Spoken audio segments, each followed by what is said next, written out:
I wanted to kind of piggyback on what you were talking about with the shallow grass and the structure, because Ronnie's talking to you guys about main lake grass, right? And main lake grass is great on Sam Rayburn and great on some of these lakes we don't speak of, and you know, Brandy Branch, main lake grass, heaven over there, and these main lake points and all the stuff he's talking about. It's amazing. It's if you have that, that's the deal. That's the best deal.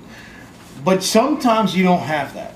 And I think that I've done a good job of proving over the last couple of years, if you guys have followed me from the beginning over the last 3, 4, 5 years, whatever I've been doing this, that you can go catch some really big fish in the summertime in grass, shallow, even right here on Lake Fork. We've caught a bunch of big bags of fish in the backs of creeks in the shallow grass. MCU got to see one of these areas, and it was the only place we caught a fish that day, if I remember correctly. And we got back there, and there was fish, and there was fish pop. You could see the life, you could see everything. So when you get to the backs of these creeks, the deal is to get back there where grass goes all the way across it. That's kind of my personal deal that I want to see. I want to get to the back end of a creek where I can look to my left. Like if I'm looking north and the end of the creek's up here and the mouth of the creek's behind me, I want to get to that line where when I look this way and I look this way, there's grass from one side to the other. There's no gaps, no empty space in the middle of the creek without grass other than the creek channel itself. That's kind of, I want to start right there and then work back from there. And there are areas on this lake where you can find hundreds of acres of grass that goes all the way across the creek. It's not a lot of them, but there are some. And that's what I like to key in on, and where these fish have just a huge amount of grass. Now, once you get to hundreds of acres of grass, and it's all grass all the way across the creek, and you go, I ain't taking my boat out. that's a lot to fish. Like, where are they? How do you find them in that hundreds of acres of grass? So that's what I wanted to talk to you guys about, because he talked about main lake structure.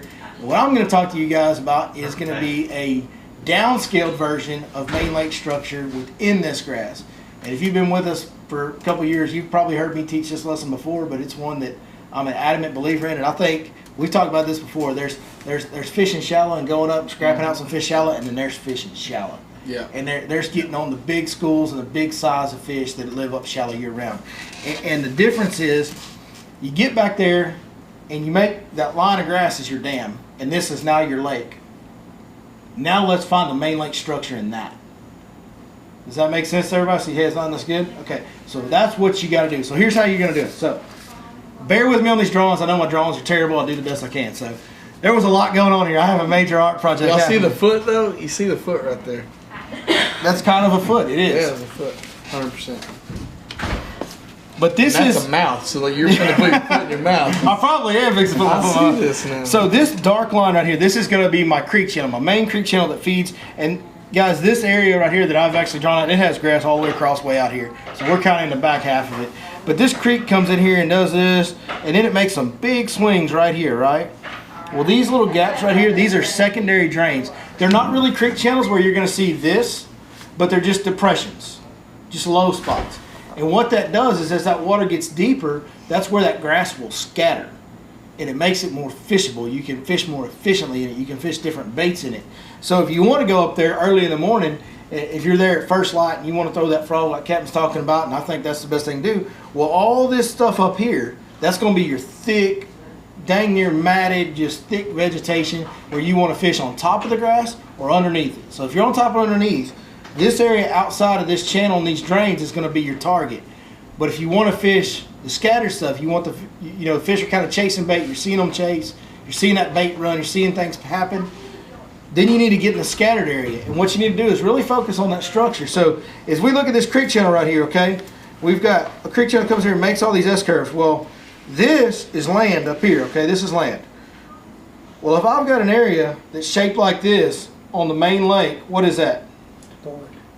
That is ditches and drains. This creek channel and this drain forms a type of main lake point. A main lake point with some pretty cool features, really.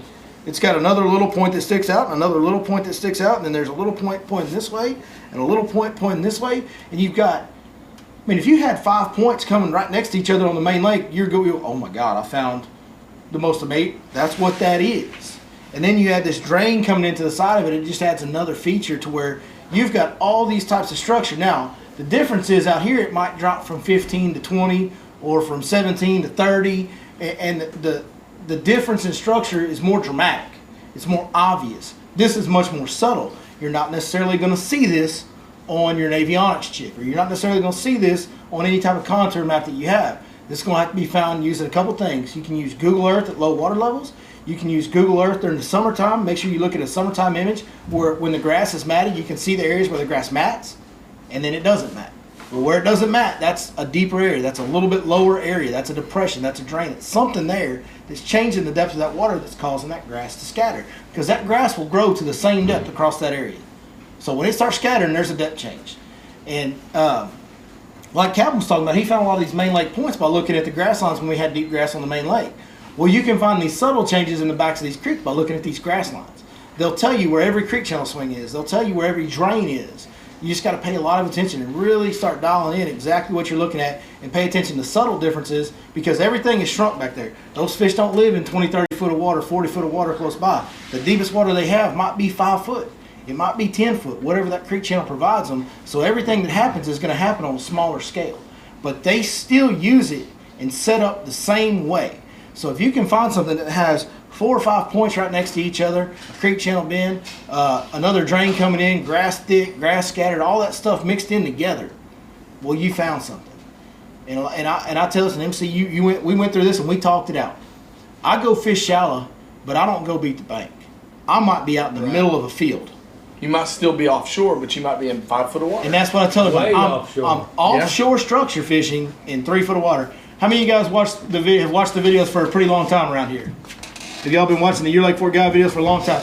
How many times have you seen me catching fish, what I'm calling shallow fish, throwing a chatterbait or something like that, and you can't see a bank anywhere near me? Have y'all seen that on the shelf? That's what we're talking about. We're getting out here and we're fishing main lake structure. We're just doing it in this much water or this much water and not 20 or 30 foot. And you brought up Lake Palestine earlier, and you mentioned Kickapoo, and that's a great place to talk about this type of fishing. That is you can get nails for this. You dude. can get Nails your for butt this. straight smacked at Lake Palestine in the middle of August.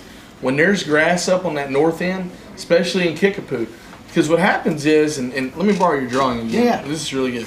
So what happens is, okay, let's look at this main lake creek real quick. You guys see where Billy drew this foot right here? Those are creek bends, all right? And so let's say this creek bend right here. Let me borrow your marker real quick. Yeah, man. Let's say this creek bend right here.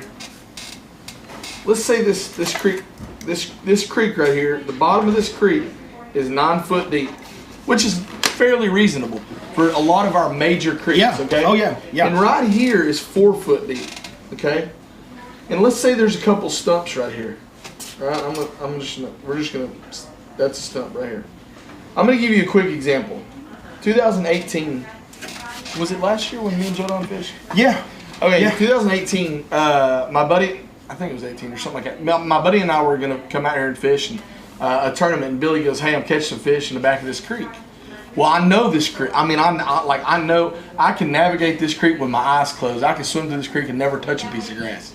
So I run up to this creek, and I'm going to give you, for example, and this was August, right? No, this was June. This was June. Yeah. But it was hot. It was hot. The water temps freaking hot. the water temps were in the 90s. And this stayed until August because I brought Tyler out here. Did you just say freezing hot? Freaking hot. Oh, I thought you said freezing hot. No. You should have. Been So can you guys see this? So we got a creek bend. We're 9 foot deep in the middle of the channel, and then right up on the bank. I'm talking about like you're standing in 4 foot of water, you jump, you land in 9 foot of water. All right, now we got right here. What we've probably got is a little point, and the way he's got this drawn out is we're gonna call this a hump. Yeah. All right, it's like a little hard spot. It's a little hump. Well, and here's the deal about all this stuff. Whether it's a creek bend, a point, a hump, these fish, they're not like analytical creatures. All they know is elevation change creates ambush points and comfort zones. That's what they know. Want. It's a hump, a creek bend, a point, whatever. It's a sudden elevation change, and that gives them the spot to change depths easily, and it gives them the spot to ambush easily. That's all that matters. Yeah, you can call it anything you want. You can't. It's like Burger King. It's a loop-de-loop. It's a loop-de-loop. So you got this little creek bend, and you got some stumps, and you sit back here, you position your boat right here, and you're in the grass, and you're throwing your jig right up onto this little spot right here. Okay, you're throwing your jig right here on this X. Your boat's right here. You're making your cast, and you're fishing that jig right there through that opening in that grass. You're throwing into grass in a little high spot, and you're coming through the grass into an open spot. That's going to be key here. Now, the area that I'm talking about, Billy told me, hey, man, this creek right here, we're talking about, 1,000 acres probably, has got some fish in it. Now, I happen to know what this creek looks like with no water on it because I decided to start guiding right before the lake decided to dry up. And so I've seen all this stuff with no water on it. So I've got several little areas in a lot of these major creeks that have got big trees on them and stuff like this, and major creek bends with a lot of rock and stuff on it. And this particular area right here could be just a killer point. We had a couple days where we sat our boat on a spot like this, making cast after cast after cast with a jig, like the same thing I did today, and caught 20 plus fish. And you're casting from me to you. I'm throwing from me to you, and I'm catching fish after fish after fish after fish.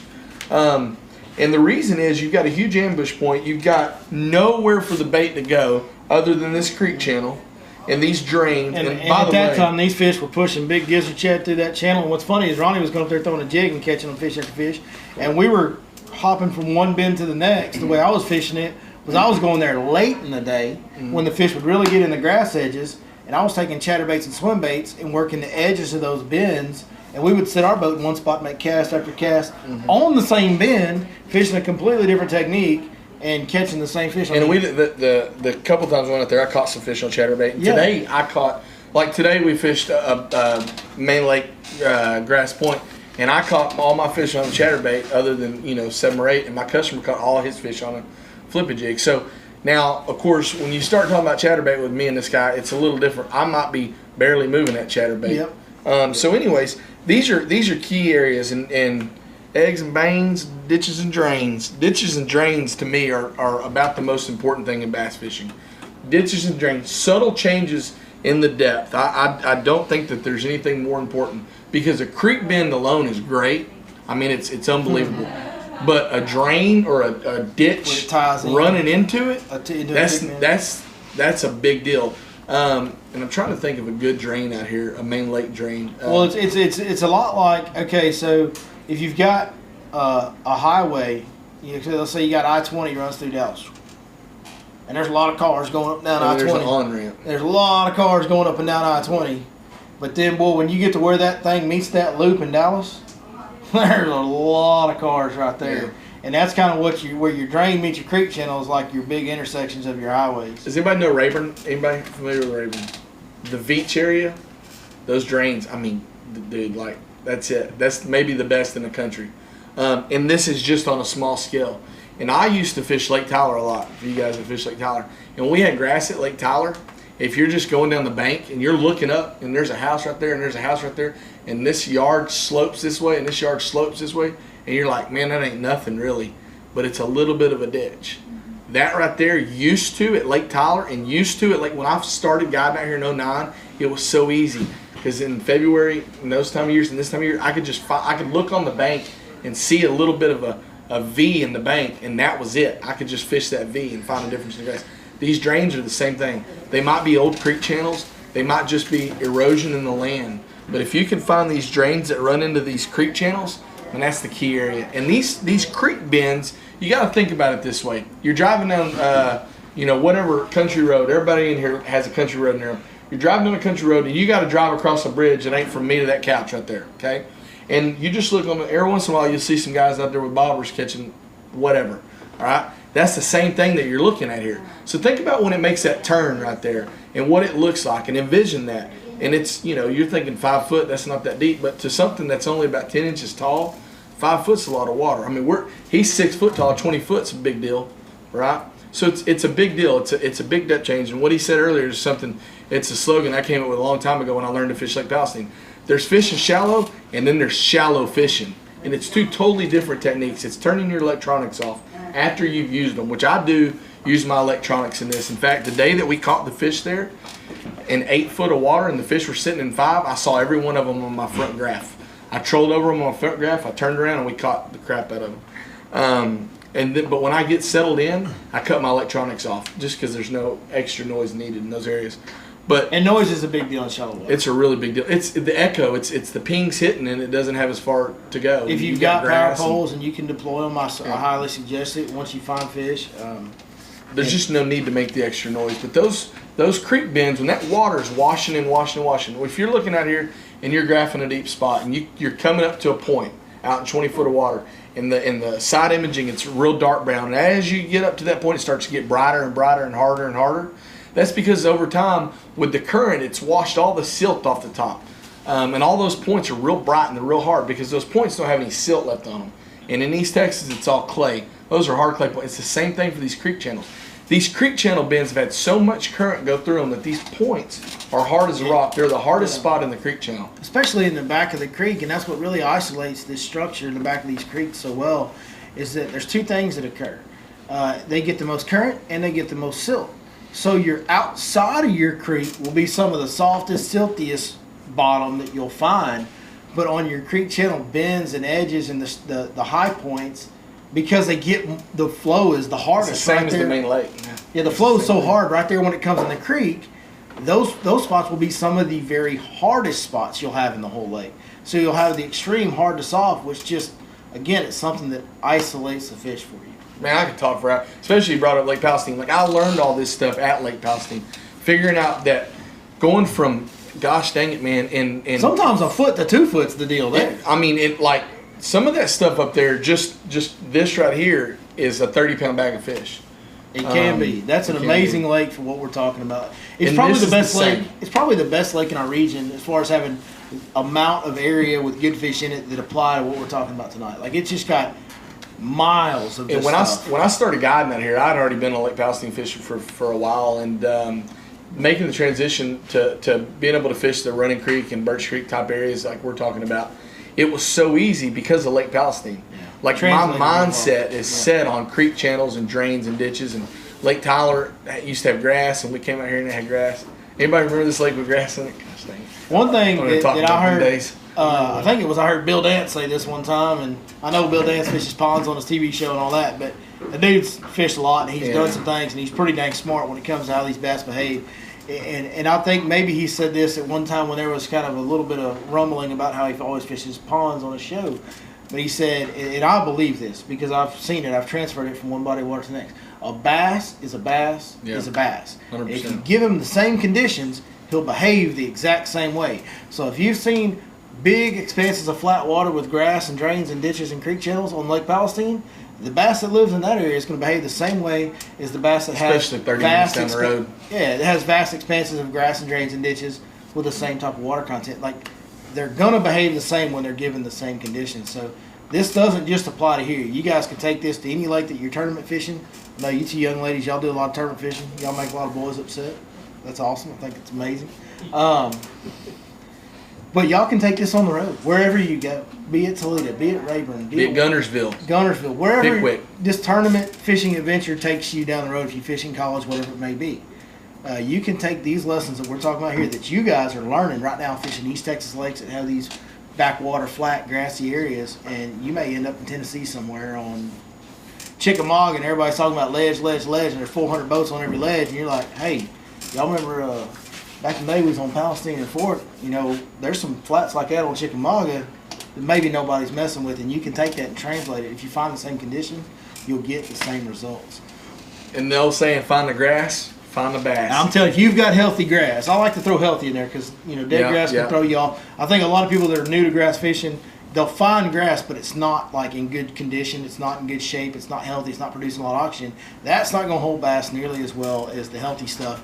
And one thing I want to emphasize to you guys is I think there's a myth out there. There's a belief out there, a general belief that you can't catch the size of fish that you can catch out deep on the main lake in the backs of these creeks, especially in the hot summertime. It's just not true. It's just not true. If they have a little bit of depth, they don't need much, a little bit of depth. And the main thing is if that area is holding the sources of bait that can grow big fish. The backs of some of these creeks and these fisheries out here will hold some of the biggest gizzard shad that you'll find. And big, giant, like there's an area where we can go where when the water clears up, like we've had a lot of rain and stuff, so the water's not real clear this year, but in years past, when the water's clean in the backs of these creeks, and you know what I'm talking about, I'll see schools of gizzard shad that are twice the size of my boat. Do you know how rare that is? Think about that. My boat's 20 foot long. How many times do you graph offshore and see a 40-foot big school of gizzard shad? When I first started fishing this lake, my very first trip out here, in the very back of Birch, like back by the wood bridge, I would see these gizzard shad come through, and then these bass chase them. It was just And I'm talking about we're not talking about gizzard shad the size of your hand. I mean, yeah, those are back there too. And there's big schools of those. We're talking some of these schools of gizzard shad might be 15, 16 inches long. Well, what can that grow? That can grow the biggest bass in the lake. There's no shortage of that food source up there when their metabolism kicks in over the summer to keep them big. And I've caught bass in these areas. Guys, I've caught bass in these areas in August at the end of the dog days of summer that look like they're about to drop eggs. They're just so healthy because they sit in one spot on one creek bed on one grass mat and they don't move. And then gizzard shad come by and they eat all they want every time they come by. And they never waste any energy. And they just stay big, fat, healthy, dominant creatures. And they're unbelievably fun to catch because you got heavy cover and there's big fish. In fact, my personal best, now I don't catch a lot of the big fish, and I take pride in the fact that I don't catch a lot of the 10-pounders in my boat. My customers catch. I think we catch roughly as many 10-plus pound fish as most guys do. We've been really fortunate the last few years. We've done well. And I've only caught like 2 or 3 of them. So my personal best isn't real huge. It's 10.6. But my personal best, that 10.6, came in the summertime in the back of one of these creeks that we've referenced a million times tonight, right on a creek bend. I mean, right on a dominant creek bend with a secondary drain feed, right where the drain meets the creek, but that's right where I caught her. And so there are 100% tournament winning overs, big giant fish. And the good part about for tournament fishermen, you guys have tournament tomorrow? So the good y'all got a tournament here tomorrow? high school Man, y'all big cheating. one, Lake Fork Open. Y'all cheating like a son again. Cheaters. I'm gonna put y'all on blast. Yeah. So the beautiful part about these areas is on a slot limit lake like Lake Fork, right? You got to catch 2 different sizes of fish. And sometimes you got to go target them unders and then try to target it over. Hey, guess what? In these grass flats with these creek beds and all the stuff we're talking about, you can catch your limit of unders in the exact same spot that you might catch. They're going to be so fat. Yeah, they're going to be so fat. And you might catch an over right there in the exact same cast. And I want to reference a comment you made earlier. I've caught, and I've been fortunate, and I will tell you guys, I can guarantee. Well, you did a whole lot of hard fishing in this area before you were gone. I'm one of the luckiest fishermen you'll ever meet in your life. I fished 3 tournaments before I cut my first check, and I went like a year and a half without missing a check. I'm by far one of the luckiest people that's ever fished. I've caught a ton of really big bags out on this main lake. I've got a customer of mine that's probably caught 5 or 6 40-plus pound 5-fish streamers with me. A lot of them over here, a lot of them at Lake Falcon. And one thing I'll say about what he said earlier is you can go out here on this main lake and you can put together the biggest stringer of your life and you can throw them all back and you can run to the back of Birch Creek when there's grass and catch that same bag of fish that same day within hours of each other. But here's what it takes. It takes, and I'm gonna put it out there. It takes a damn good fisherman to catch any of these big bags, whether it's 30 foot of water or whether it's 3 foot of water. It takes a dang good deep water angler to catch them big bags of fish out deep, and it takes a dang good shallow water angler. And the difference between fishing shallow and shallow fishing is humongous. It's the difference between the guy that's sitting out there throwing it at a tree that he's been throwing out for 30 years and a guy running around hitting waypoints, turning around and going, hey, throw right there, and he catches 4 fish over 7 pounds. It's a big difference. So those big bags are back there in these creeks, but it's not easy. Just like it's not easy to go out there and put together a big 35, 40-pound stringer in 20 foot of water. Yeah, there's no doubt. It never comes easy.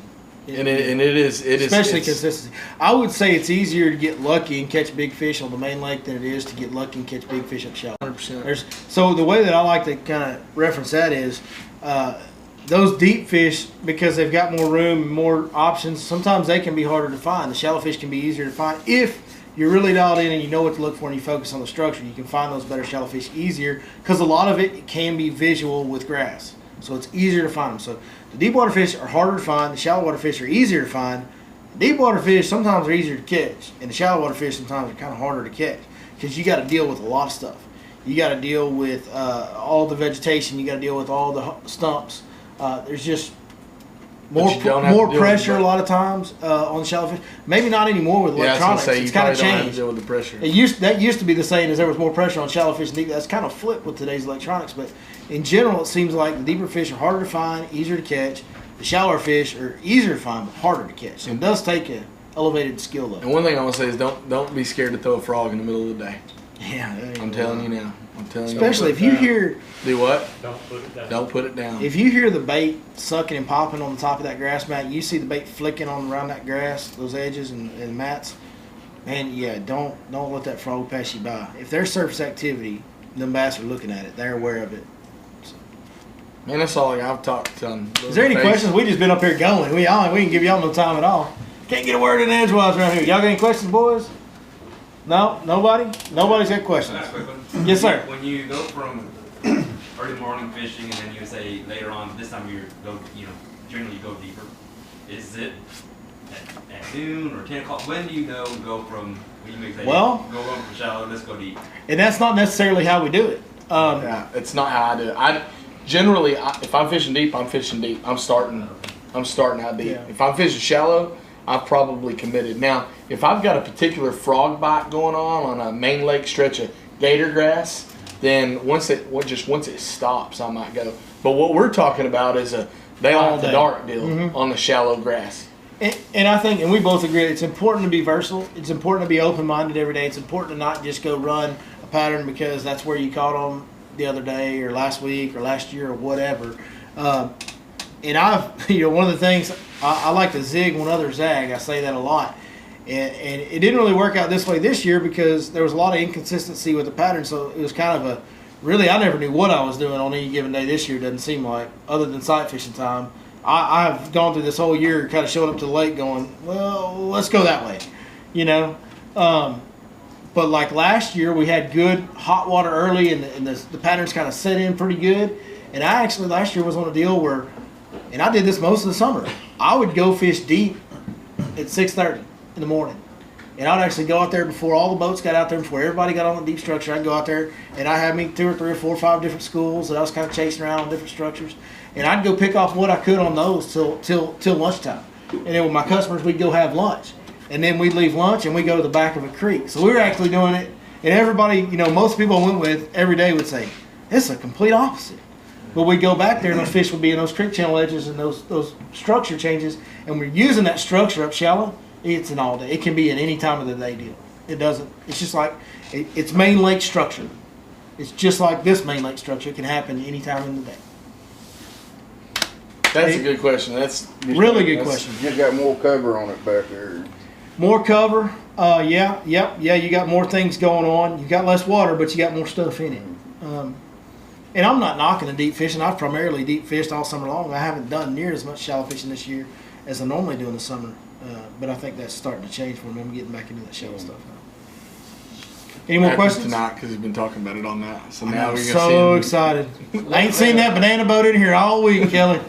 A little bit of information about nighttime, what's on my chart. We went from late evening into nighttime, and I thought maybe I messed with the wrong buttons, but I got clutter all over it. Yeah. Is that nighttime? At night, what I'll do is I'll turn my sensitivity down to get rid of some of that clutter. I think it's kind of like the early climb when the water's it's just a real big difference in temperature change. I'm not going to have any kind of scientific term for it, but I'll just tell you I know exactly what you're talking about, and turn your sensitivity down. And then I know some people say if somebody says this, ignore them. Sometimes you got to read through the clutter. Just sometimes you do, and you turn the sensitivity down a little bit and kind of noise rejection up some. Like that, and it went from late evening clear to hour after dark. Well, when sonar technology wasn't near as good, I mean, at night your sonar almost didn't even do anything. It just just a blur. It was just a blur.